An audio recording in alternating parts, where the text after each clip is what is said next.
How's it going, everybody? And we're back for sort of a little spin-off series. This is not really All In, but it's called All In Quickies.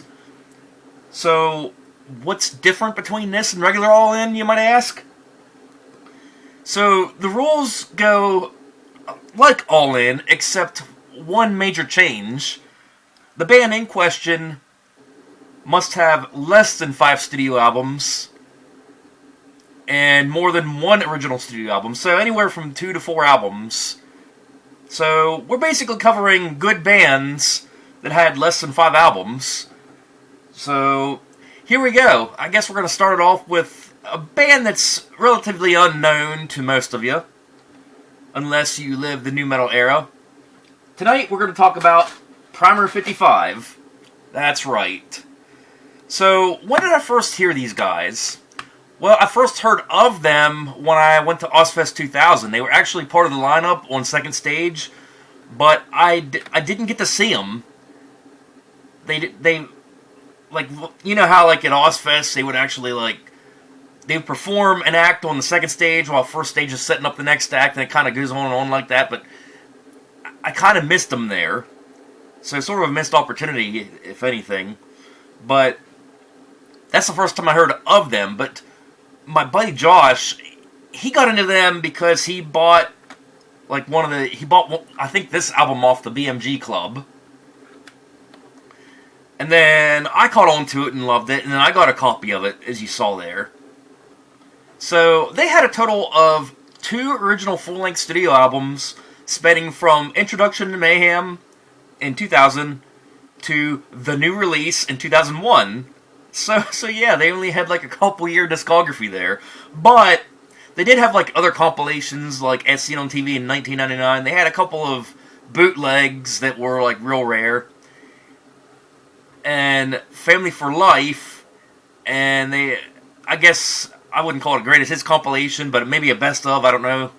It was called The Big Fuck You, released in 2012. So we'll talk mainly about these 2 albums plus the Family for Life. So, like I said, my buddy Josh got me into them. Real heavy shit. Definitely has that rock rap vibe. So we start off with the song Loose. And real catchy song too, the main chorus of it is like, watch these fuckers jump when I get loose. And it's one of those songs that will like get the mosh pit going. So then we have Something Wicked This Way Comes, Super Freak Love, G's, Chaos, Pigs, Stain, Revolution, Set It Off, that's another good one, Hey Bubba, Introduction to Mayhem, Dose, The Big Fuck You, Violence, Hate, Funhouse, and Trip in the Head. And yeah, just a fun album to listen to. Just something that's like not known, something different. So we move on to the next year, 2001. We get The New Release, which all these years later it's still called The New Release.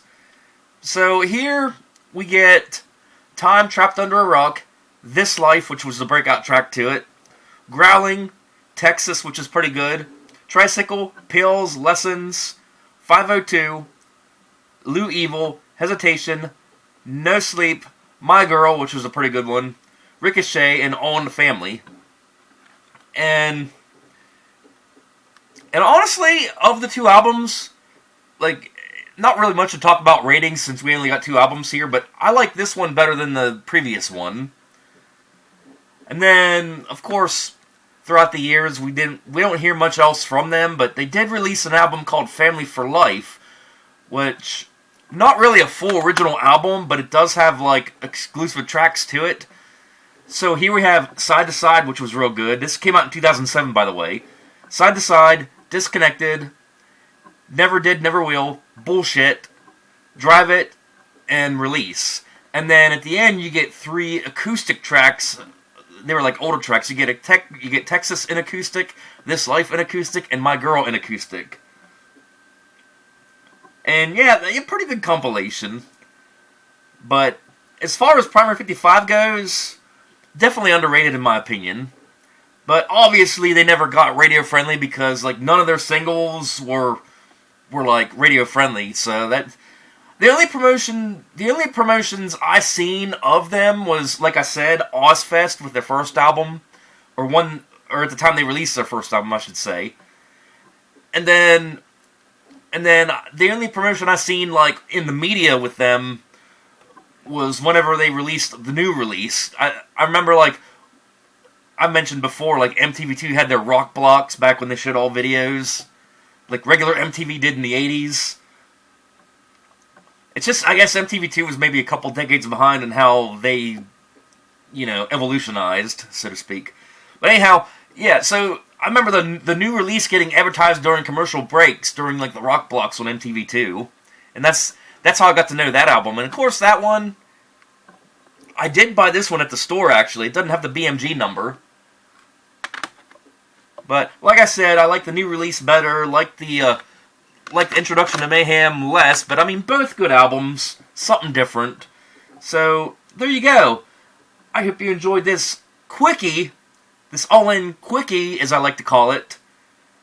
And next video we're going to talk about a local band that's gotten some buzz outside of the underground scene, but still don't get enough credit. Find out who it is next time.